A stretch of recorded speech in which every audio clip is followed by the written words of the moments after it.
Jitendra Gohil Credit Suisse wealth के head of research हैं। Credit Suisse wealth देश की ultra high net worth individuals, high net worth individuals के portfolios को एडवाइज करते हैं और देश भर में घूमते रहते हैं और हमारे बहुत ही अच्छे मित्र हैं।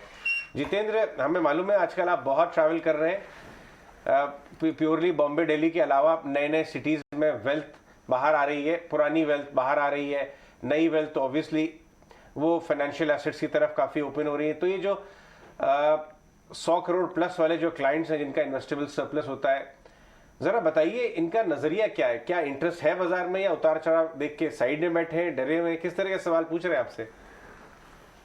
Thank you Ajay and thank you for inviting me. Yes Ajay, बाजार काफी हद तक वॉलेटाइल है, तो एक नेचुरल एक डर रहता है, वेल्थ इतनी प्रिजर्व करने का उनका मोटिवेशन होता है। बट ये नया नहीं है।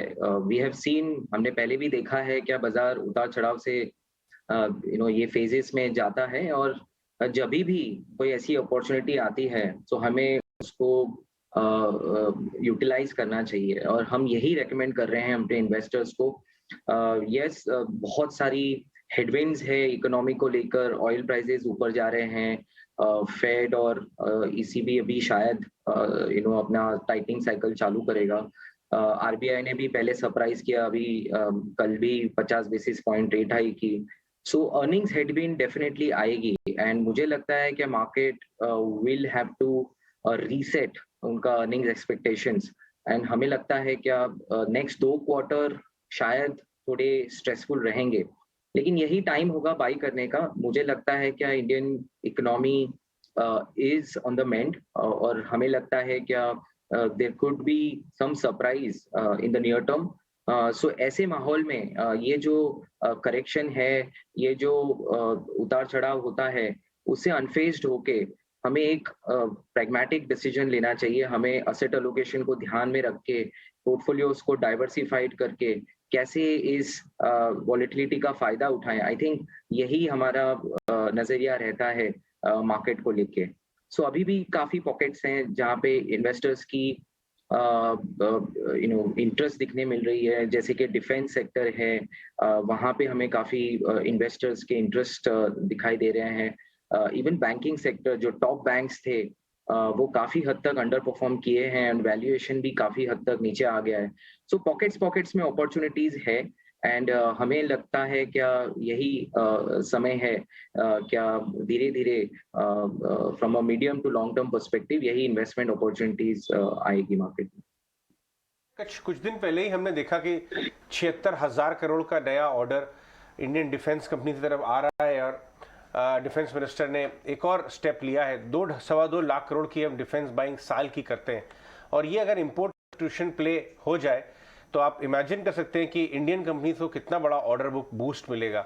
और इसीलिए शायद बहुत सारी companies, Bharat dynamics, HAL, BEL, BEML, दुनिया भर की कंपनीज में एक रीरेटिंग मूव हो रहा है। बैंक से बात करते हैं ज़रा। कल जो कमेंट्री आई, एक बार के लिए तो लगा काफ़ी बैलेंस कमेंट्री थी आरबीआई गवर्नर साहब की, ग्रोथ पे, इन्फ्लेशन पे, लेकिन सस्टेन नहीं किए, और higher levels bank Nifty, SBI, HDFC four indicator बढ़े भी, लेकिन सस्टेन नहीं किए। इवन उनके नंबर्स भी अच्छे आ रहे हैं, लेकिन भयंकर अंडर परफॉर्मेंस है। आप कैसे, जब आप बताते हैं अपने क्लाइंट को कि बैंक लेना चाहिए और स्टॉक चलते ही नहीं है, तो आप कैसे डिफेंड करते हैं अपना आर्ग्यूमेंट? अजय जी, हमें ये देखना चाहिए क्या सेलिंग कहाँ से आ रही है। सेलिंग FPI से आ रही है, फॉरेन इंस्टीट्यूशनल इन्वेस्टर्स। वो क्या करते हैं, mostly they look at the valuation of overall India versus let's say China. अभी चाइना ओपन हो रहा है और चाइना का वैल्यूएशन आधा हो चुका है, वहां पे काफी हद तक क्रैश मार्केट हो चुका है। अभी ऐसा लगता है क्या यहाँ से लेके चाइना बाउंस करेगा। So naturally sell India, other countries are preferred, ये एक बाइंग सेलिंग होते रहता है। जबकि जो फाइनेंशियल सेक्टर है वहां पे हमारे FPI का काफी अच्छा से निवेश हुआ है इन द पास्ट, और आज जब वो निकल रहे हैं तो वो वही बेचेंगे जो उन्होंने बहुत ज्यादा खरीदा है in the past. And hence despite ये लोअर वैल्यूएशन है, डिस्पाइट फंडामेंटली बैंक्स की पोजीशनिंग काफी अच्छी बढ़ी है। इनफैक्ट हमने देखा है कि NPA रेशियोज जो लोग सोच रहे थे ड्यूरिंग कोविड वो ऐसे मटेरियलाइज नहीं हुए हैं। हम काफी हद तक कह सकते हैं क्या बैंक की फंडामेंटल स्ट्रेंथ बढ़ी है पोस्ट कोविड सिनेरियो। सो मुझे लगता है क्या यस काफी हद तक बड़ी-बड़ी बैंक्स ने परफॉर्म नहीं किया है बिकॉज़ बाकी सारी बैंक्स भी अच्छा करने लगी हैं, जैसे कि सम ऑफ द पीएसयू बैंक्स उन्होंने अच्छा करना परफॉर्म किया है। सो आई फील दैट यस ये एक पीरियड है जो हमें लगता है क्या थोड़ा बहुत और भी करेक्शन आ सकता है मार्केट में। एफपीआई सेलिंग जारी रहेगी तो शायद टू सम एक्सटेंट बैंक में भी थोड़ी बहुत सेलिंग बनी रहेगी। बट अगर आप यहाँ से 12 से 18 महीने का व्यू लेते हैं, सो हमें लगता है क्या अभी भी बैंकिंग सेक्टर एक ऐसा सेक्टर है जो लीड कर सकता है next leg of rally. Jitendra, आप जैसे एक सेक्टर अजय ने पूछा कि बैंकिंग, इसमें काफ़ी वॉलिटिलिटी है, अब आरबीआई भी अपनी बातें रख रहा है सामने। दूसरा ऐसा सेक्टर जहाँ पे काफ़ी बज़ है लेकिन वो ग्लोबल से है, वो है एनर्जी पैक। क्रूड 124 का वापस हो गया और इतनी ज़्यादा वॉलिटिलिटी है, अलग अलग तरह की न्यूज़ है। कुछ कहते हैं कि वॉर समाप्त हो जाएगा तो कम से कम $25 ये क्रूड नीचे आ जाएगा। कुछ लोग कहते हैं कि नहीं, अभी भी $25 बढ़ने के चांसेस, अभी तो चाइना धीरे धीरे रीओपन हो रहा है अगेन। तो इसको ज़रा समझाइए, आप इसको कैसे कैलकुलेट कर रहे हैं? अगर आपके पोर्टफोलियो में है भी एनर्जी वाला तो उसको आप मैनेज कैसे करते हैं? आई थिंक ये बढ़िया क्वेश्चन है और इसका आंसर देना बहुत ही मुश्किल है। ऑयल ऐसी कमोडिटी है जो प्रेडिक्ट करना बहुत ही मुश्किल है। इट इज कंट्रोल्ड, सप्लाई काफी हद तक कंट्रोल्ड है और डिमांड काफी हद तक इनइलास्टिक है। और जो पास्ट में जो because of green energy push बहुत सारी कंपनी ने अपना एक्सप्लोरेशन बजट कट किया था। सो जब अब ऑयल प्राइस इतना ज्यादा बढ़ रहा है, वो सप्लाई रिस्पॉन्स नहीं आ पा रहा बिकॉज इन्वेस्टमेंट काफी हद तक रुक गया था और काफी हद तक कट हो चुका था ग्लोबली। सो इसके वजह से अभी जो हमें स्पाइक दिखने मिल रहा है, हम नहीं देख पा रहे हैं क्या सप्लाई रिस्पॉन्स बहुत जल्दी आएगा। बट ऑयल ऐसी कमोडिटी है कि अगर जियोपॉलिटिकल टेंशंस अबेट होते हैं तो फिर definitely oil will correct. But in case अगर वो नहीं होता है, सो ऑयल प्राइसेस में starts to move even higher from here. इसलिए थोड़ा बहुत कॉशियस मूड बना रहता है और इंडिया के लिए तो ये और भी ज्यादा क्रिटिकल है। हमारा 80-90 बिलियन डॉलर का बिल अभी और भी बढ़ रहा है $100 बिलियन के ऊपर। सो आई फील दैट ऑयल को प्रेडिक्ट करना बहुत मुश्किल है। तो हमारा हाउस व्यू है कि ऑयल यहाँ से थोड़ा एलिवेटेड रहेगा, बट हम नहीं सोच रहे हैं क्या वो 140-150 तक पहुंचेगा। ये हमारा हाउस व्यू है। इट कैन बी चैलेंज्ड अगर ओपेक आके सप्लाई नहीं बढ़ाता और अगर कल जाके अगर यूएस कन्विंस कर पाता है ओपेक को अपना प्रोडक्शन बढ़ाने के लिए, या ऐसे कुछ डिसीजंस जो सप्लाई को बढ़ाएंगे जैसे ईरान सैंक्शंस वगैरह। सो आई थिंक तब जाके भी थोड़ा बहुत कूल डाउन ऑयल में आ सकता है। बट फ्रॉम डिमांड और supply perspective oil is balanced and hence हमारा जो व्यू है वो न्यूट्रल है अभी ऑयल पे as a house view. Jitendra, good morning. Cement पर आपका नजरिया क्या है, आपका व्यू क्या है, वो जानना चाहेंगे, क्योंकि अगर ताज़ा रिपोर्ट्स की माने, सेंटिमेंट्स को समझें, सीमेंट के लिए फिलहाल जो दौर है वो अच्छा नहीं चल रहा है। डिमांड में कमी का एक ट्रेंड भी आता हुआ दिखा है, जिसकी वजह से सीमेंट कंपनियां अपने प्राइजेस कम भी कर रही हैं। ऐसे में कार्बन एमिशन टारगेट्स भी हैं सीमेंट के। आपकी राय इस सेक्टर पर क्या होगी? इनफैक्ट सीमेंट एक बहुत ही इंटरेस्टिंग सेक्टर अभी है एनालाइज करने के पर्सपेक्टिव से। एक तो अभी वहाँ पे कंपटीशन बढ़ी है, बड़े प्लेयर्स ने एंट्री किया है और केपेक्स अनाउंसमेंट भी हुए हैं। और ऑन द अदर हैंड अभी हम मॉनसून की तरफ जा रहे हैं जहाँ पे we call it as a slack season, जहाँ पे मॉनसून में सीमेंट की डिमांड जनरली कम रहती है। तो हम नियर टर्म में डेफिनेटली एक प्रेशर बना रहा है सीमेंट पे। दूसरा, अगर हम वैल्यूएशन की बात करें, सीमेंट सेक्टर ग्लोबली इंडिया में सबसे ज्यादा एक्सपेंसिव है बिकॉज इंडिया का जो ग्रोथ है वो ज्यादा है compare to the global market. एक कमोडिटी है जो बहुत ज्यादा कुछ टेक्नोलॉजी चाहिए नहीं होती। अगर नए प्लांट है तो आपका कॉस्ट नीचे रहेगा, but overall it's a commodity business और इसमें इंडिया का वैल्यूएशन बहुत ही ज्यादा है compare to the global cement companies. And अभी जो डील हुई है उसके वजह से जो सीमेंट की वैल्यूएशन है वो हमें लगता है अभी कैप हो गई है और इसके वजह से हमें लगता है कि अभी यहाँ सेक्टर पे और भी कंसोलिडेशन होगा। तो near term outlook is weak है, बट एक बात है कि अगर यहाँ से अगर एनर्जी प्राइसेस स्टार्टेड अगर वहां से गिरना शुरू होते हैं तो फिर ये सेक्टर वापस फेवर में आ जाएगा, बिकॉज इनका जो मेजर कॉस्ट है वो फ्यूल है, और इलेक्ट्रिसिटी है, फ्यूल है, ट्रांसपोर्टेशन कॉस्ट है. सो आई थिंक अगर सीमेंट प्राइसेस को करेक्ट हुए हैं और अगर मार्जिन्स को प्रोटेक्ट करना है तो आई थिंक एनर्जी प्राइसेस को नीचे बहुत जरूरी है.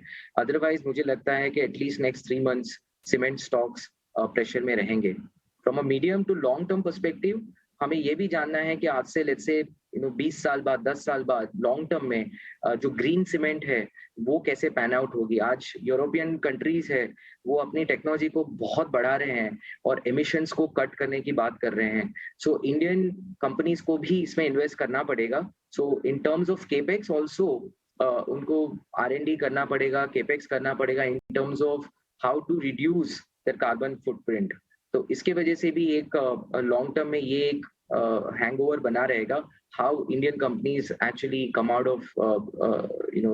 out with better environmentally sustainable kind of production. So yeah. बिल्कुल. इनफैक्ट इससे मुझे याद आया कि श्री सीमेंट के बांगुर साहब अभी 4-5 दिन हम पहले ही हमसे बात करते वक्त ये कह रहे थे, जितेंद्र, कि जितना पानी वो यूज़ करते हैं अभी for every unit of cement manufactured जो इस समय है, और उसमें उनका कैपेसिटी एक्चुअली बढ़ गया है लास्ट 10 सालों में, लेकिन पर यूनिट यूजेज ऑफ वाटर कम हो गया है. और इस तरह की बहुत सारे चीज़ें कुछ कंपनीज कर रही हैं, और इसीलिए शायद कुछ वैल्यूएशन भी प्रीमियम मिलते हैं. बाजार भी कुछ सेलेक्ट कंपनीज को बड़े ज़बरदस्त वैल्यूएशन देता है. हम लोग पूछते रहते हैं ये इतना महंगा क्यों ट्रेड होता है. एनीवेज, दूसरी बात मैं आपसे पूछना चाहूँगा कि डिफेंसिव सेक्टर्स की बात करें तो FMCG या कंज्यूमर, उनको बड़ी मार पड़ी. एक तरफ एक्सपेंसिव वैल्यूएशन एक हेडविंड थे, दूसरी तरफ सारी इनपुट कॉस्ट्स, चाहे वो एग्री कमोडिटी हो, चाहे वो पैकेजिंग कॉस्ट हो क्रूड की वजह से, उनको बड़ी मार पड़ी और मार्जिन में प्रेशर आया. क्या आपको लगता है वो भी पीक आउट हो जाएगा, उनका मार्जिन प्रेशर और उनकी एग्री कमोडिटी के कॉस्ट प्राइसेस, ट्रांसपोर्टेशन, ये सब, तो क्या और वैल्यूएशन के अट्रैक्टिव आ गए कंज्यूमर एरिया में? Ajay, so first of all valuation. So ये जो सेक्टर है वो हिस्टोरिकली अभी कुछ सालों में वो बहुत ज्यादा लाइमलाइट में आया था. हमने भी एक रिपोर्ट लिखा था अर्बनाइजेशन, जहाँ पे हमने कंजम्पशन के बारे में काफी कुछ लिखा है. इंडिया का पर कैपिटा इनकम अराउंड $2,000 है. By 2040 it could be somewhere around $15,000. So एक बड़ा कंजम्पशन बूम इंडिया में एक्सपेक्टेड है, इसलिए ये कंपनीज को काफी वैल्यूएशन मिलता है.